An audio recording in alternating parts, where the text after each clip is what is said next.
पिछले 50 साल से वीरान पड़ा है चांद की सतह। लेकिन 50 साल पहले भी नासा की ओर से इतने मानव मिशन किए जाते थे कि लगता था नासा ने चांद पर एलियन का पता लगा लिया होगा या फिर हीरे की खनि का खोज उन्हें मिल गया होगा।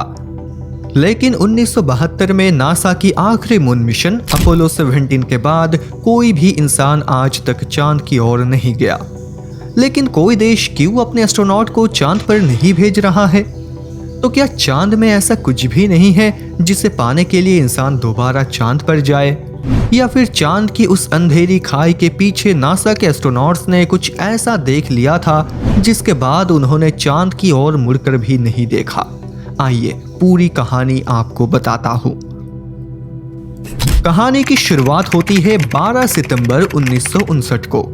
ये वो तारीख था जब पहली बार पृथ्वी में मौजूद किसी देश ने चांद तक पहुंचने की सोची थी, और वो देश था सोवियत यूनियन, जिन्होंने पहली बार कुछ ऐसा कर दिखाया जिसके बारे में किसी ने भी नहीं सोचा था। सोवियत यूनियन या फिर कहे रशिया ने चांद की ओर अपना स्पेसक्राफ्ट लॉन्च किया। इसका नाम था लूना 2 मिशन। लॉन्च के बाद 13 सितंबर को इसे जानबूझकर चांद की सतह पर हार्ड लैंडिंग कराया गया। हार्ड लैंडिंग का मतलब ये होता है कि जानबूझकर क्रैश करवाया गया। इसी के साथ रशिया वो पहला देश बना जिन्होंने चांद की मिट्टी को छुआ था। दूसरी तरफ अमेरिका ये सब देखकर बहुत ही डर गया था। उनको लग रहा था कि रशिया स्पेस में सुपर पावर बनने जा रहा है, और अगर अब वो कुछ नहीं करेंगे तो वो पिछड़ जाएंगे। इसी से ही शुरुआत होती है नासा की पहली मून मिशन की। 16 जुलाई 1969 ये वो दिन था जब नासा ने केनेडी स्पेस सेंटर से अपना पहला मानव मिशन लॉन्च किया। 1, 0, all engine running. Liftoff. We have a liftoff. 32 minutes past the hour. Liftoff on Apollo 11. और इस मिशन का नाम था अपोलो 11। इसके 4 दिन बाद यानी 20 जुलाई नासा ने कुछ ऐसा अचीव किया जो पृथ्वी में मौजूद इंसान कभी भी नहीं सोचा था। पहली बार कोई इंसान चांद की मिट्टी पर अपना पैर रखा, और ये पहला इंसान का नाम था नील आर्मस्ट्रॉन्ग। इसके बाद से नासा ने करीब 12 एस्ट्रोनॉट चांद पर भेजे हैं। चांद पर नासा का आखिरी मिशन था अपोलो 17, जिसको 7 दिसंबर 1972 को लॉन्च किया गया था।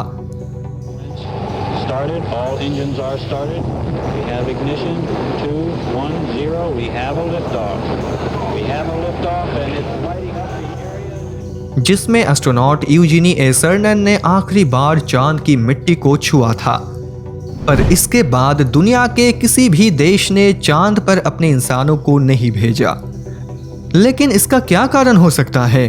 क्या चांद पर कुछ भी नहीं बचा जो इंसान को अपनी तरफ आकर्षित कर पाए, या फिर चांद में एलियन मौजूद है जो इंसानों को डराता है? दरअसल इसमें कुछ डाउट भी है, क्योंकि नासा जब नील आर्मस्ट्रॉन्ग की लैंडिंग का लाइव संप्रचार कर रहे थे तब नील आर्मस्ट्रॉन्ग कुछ कहना चाहते थे, लेकिन उनके ऑडियो को कट कर दिया गया। लोगों को लगता है नील आर्मस्ट्रॉन्ग ने चांद पर यूएफओ देखा था, जिसके बारे में वो पृथ्वीवासियों को बताना चाहता था, पर यह बात नासा ने छुपा दिया।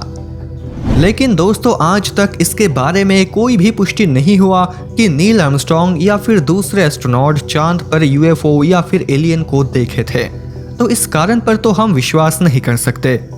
पर दोस्तों, कुछ ऐसे कारण हैं जो आप और हम बहुत अच्छे से समझ सकते हैं, जैसे कि बजट। जी हाँ, दुनिया में कुछ भी किया जाता है सभी में पैसे लगते हैं। लेकिन आप ये सोच रहे होंगे कि नासा जैसे इतने बड़े स्पेस एजेंसी के पास बजट की कमी है, जबकि भारत अपने 978 करोड़ रुपए चंद्रयान 2 फेल होने के बाद भी 615 करोड़ रुपए फिर खर्च करके चंद्रयान 3 को चांद पर भेजा है। तो यहाँ पर दोस्तों आपको समझना पड़ेगा कि नासा बहुत बार चांद पर जा चुका है, और यहाँ पर वो जितने हो सके रिसर्च भी कर चुका है। लेकिन नासा को ऐसा कुछ भी वहाँ से हासिल नहीं हुआ जिसके चलते वो इतना पैसा खर्च करके दोबारा किसी इंसान को चांद पर भेजे। इसके अलावा नासा सिर्फ चांद को लेकर ही नहीं पड़ा है। नासा स्पेस में बहुत डीप रिसर्च करता है, जिसके लिए भी उनको पैसा चाहिए। और आपको पता होना चाहिए कि स्पेस रिसर्च बहुत ही महंगा होता है। तो हर देश की सरकार बहुत सोच समझकर इसमें पैसा लगाता है, क्योंकि अगर इतने पैसे लगाने के बावजूद भी वो मिशन सक्सेसफुल नहीं हो पाया तो इसकी जिम्मेदारी स्पेस एजेंसी के साथ साथ सरकार के ऊपर भी आकर पड़ता है। और देश की जनता भी इससे नाखुश होते हैं। उन्हें लगता है कि उनके पैसों का गलत इस्तेमाल किया जा रहा है। आप सोचिए ना, जब चंद्रयान 2 मिशन सक्सेसफुल नहीं हो पाया तो कुछ लोग क्या कह रहे थे? वो ये कह रहे थे कि इन सारे मिशनों को बंद करके देश के भलाई के लिए पैसों का इस्तेमाल किया जाना चाहिए। तो ये था पहला कारण। दूसरा कारण है जोखिम। देखिए दोस्तों, चांद पर जाना है, ऐसा नहीं है कि मुंबई से दिल्ली तक जाना है। यहाँ पर जो एस्ट्रोनॉट चांद पर जाने के लिए तैयार होता है, उनको भी पता है कि उनके साथ किसी भी वक्त कुछ भी हो सकता है। चांद पर कोई वायुमंडल नहीं होता है, इसलिए वहाँ पर रेडिएशन का खतरा भी बना रहता है। और चांद पर वेदर बहुत तेजी से बदलता है।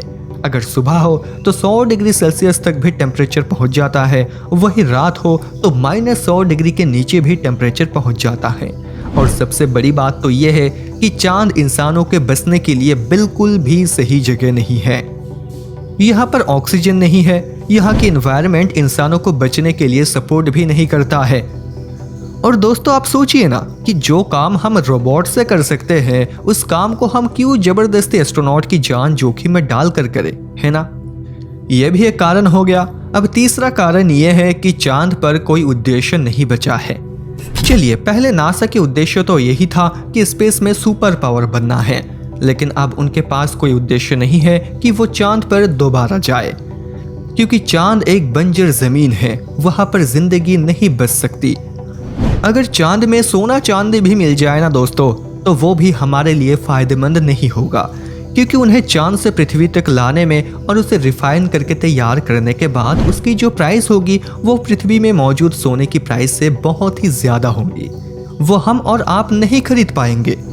तो ये कारण है कि चांद पर अब कोई ऐसा फायदेमंद उद्देश्य नहीं है जिसके लिए कोई भी देश अपने एस्ट्रोनॉट को चांद पर भेजे। पर ऐसा भी नहीं है कि चांद के बारे में कोई देश अभी सोच भी नहीं रहा हो। जैसे कि हमारा देश भारत ने चंद्रयान 1, चंद्रयान 2, चंद्रयान 3 को चांद पर भेजा है। रशिया भी अपने मून मिशन लूना 25 को करीब 47 साल के बाद चांद के लिए भेजा था, हालांकि दुर्भाग्यवश वो क्रैश हो गया। नासा ने भी चांद पर बस्ती बसाने की बात कही है और उन्होंने एक मिशन भी तैयार किया है जिसका नाम है आर्टेमिस।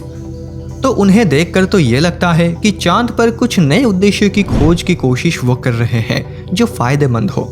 जैसे कि ये भी हो सकता है कि चांद के ऑर्बिट में वो अपने स्पेस स्टेशन बनाए, या चांद को एक लॉन्चिंग पैड की तरह यूज करे, जहां पर चांद से ही रॉकेट को लॉन्च किया जाएगा दूसरे ग्रह के लिए। भारत भी इससे पीछे नहीं रहेगा। मुझे पूरा यकीन है कि चंद्रयान हमारा आखिरी मिशन नहीं होगा। इसके बाद भी हम ऐसे मिशन करेंगे जो पूरे दुनिया को चौंका देगा।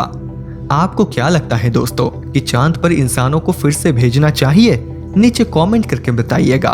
और अगर आप ऐसे ही वीडियोस देखना पसंद करते हैं तो चैनल को सब्सक्राइब करना बिल्कुल भी मत भूलिएगा।